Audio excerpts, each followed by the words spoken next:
Hello, students. Good morning, all of you. Today, I, Rabindra Mohan Mishra from Sri Jagdamba Sanskrit College, Batho, am taking the class of Shastri II. We have seen different questions and answers of the novel The Old Man and the She. Even some explanation are shown.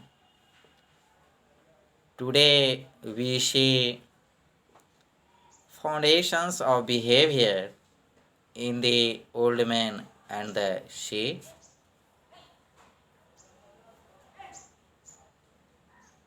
The Old Man and the She is a very famous novel by Ernest Hemingway. Hemingway was a great modern novelist. Hemingway's contentions that what shows in The Old Man and the Sea is just the tip of the iceberg seems a particularly accurate assessment of the philosophical and socio-economic foundations of his character's behavior. Amongst the most obvious are the disparate courses that divide the fishermen of Santiago's village into two groups. One group consists of fishermen like Santiago who respect nature and see themselves as part of it. They rely on their skill and dedication to their craft to participate in nature's eternal pattern. These fishermen are part of a traditional fishing culture that is insulated and isolated from the industrialized world, bereft of modern technology and bound to extended family and tightly knit communities. These fishermen affectionately refer to the sea and recognize both its great beauty and its occasional cruelty. As these groups quintessential representative, Santiago performs each fishing task with the precision of a religious ritual and recognizes his kinship with all the living creatures who share a common fate and nourish one another in nature's eternal cycle. The other group consists of younger, pragmatic fishermen who exhibit a profound disregard for a nature. They do not rely on their own skill but on mechanisms such as motorized boats and fishing lines floated by vice to ensure a steady income. These fishermen are part of the material progress of a fishing industry increasingly dependent on the industrialized world of their livelihood and much less bound to extended families and local communities. These fishermen refer to the sea and consider it a contestant or an enemy to be overcome. Their philosophy informs behavior that robs the natural world and the dedicated fishermen of intrinsic, less tangible values and spiritually satisfying meaning. In the philosophical differences between these two groups, Hemingway never implies that Santiago disdains economic security.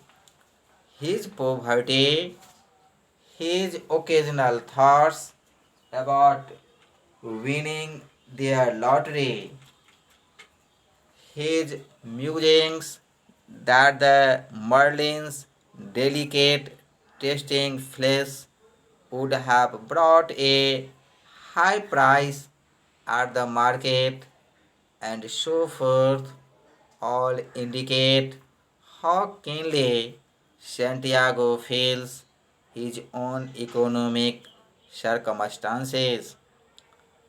On the contrary, these philosophical differences help underscore just how keenly Santiago craves the intangibles that give life meaning, provide a spiritual enrichment, and ensure the redemption of the individual's existence. Closely connected to Santiago's recognition of the philosophical differences between the two groups are his job like musings.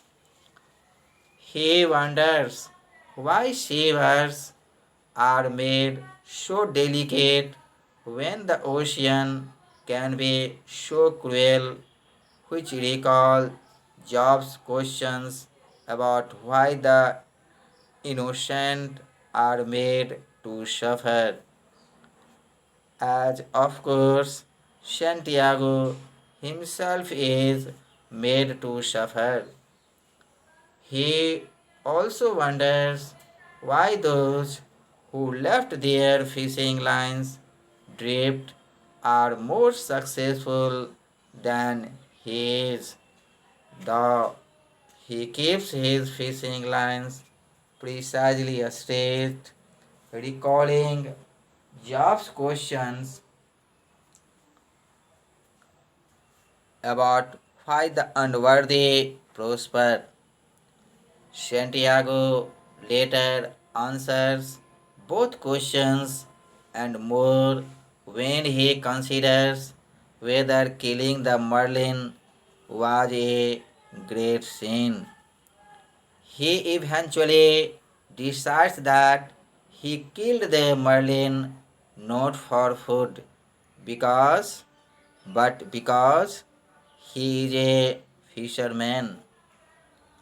In his understanding resides the echo of God's answer to Job.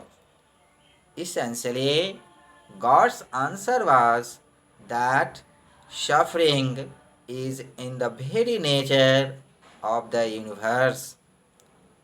Just as enigmatic, Santiago's own understanding is that he did what he had to do, what he was born to do, and what his role in the eternal nature of things demands. The acceptance is both God's and Santiago's answer to why the good are made to suffer again and again.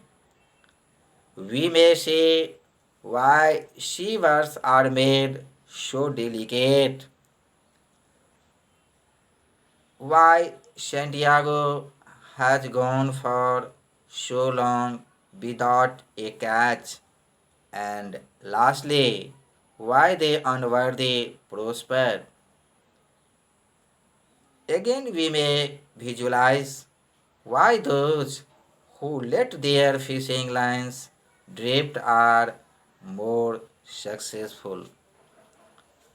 As Hemingway makes clear, the pragmatic fishermen, like the scavenger sharks with whom they are associated, inevitably must prevail, at least for a time, and in accordance with the natural order that makes all creatures both victors and victims.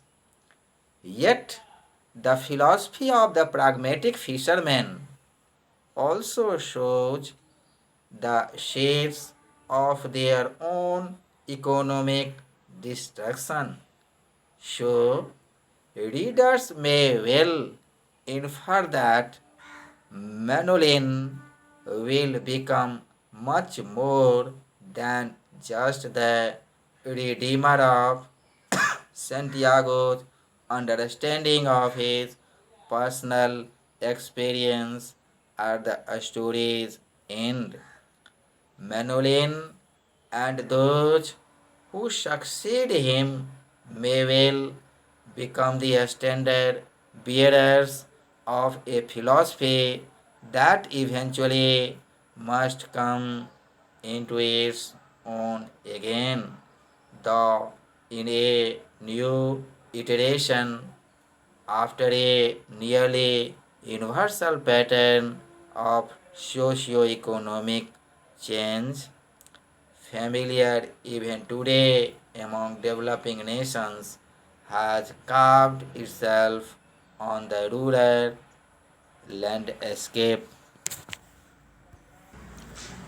Thanks, good night, have a nice day.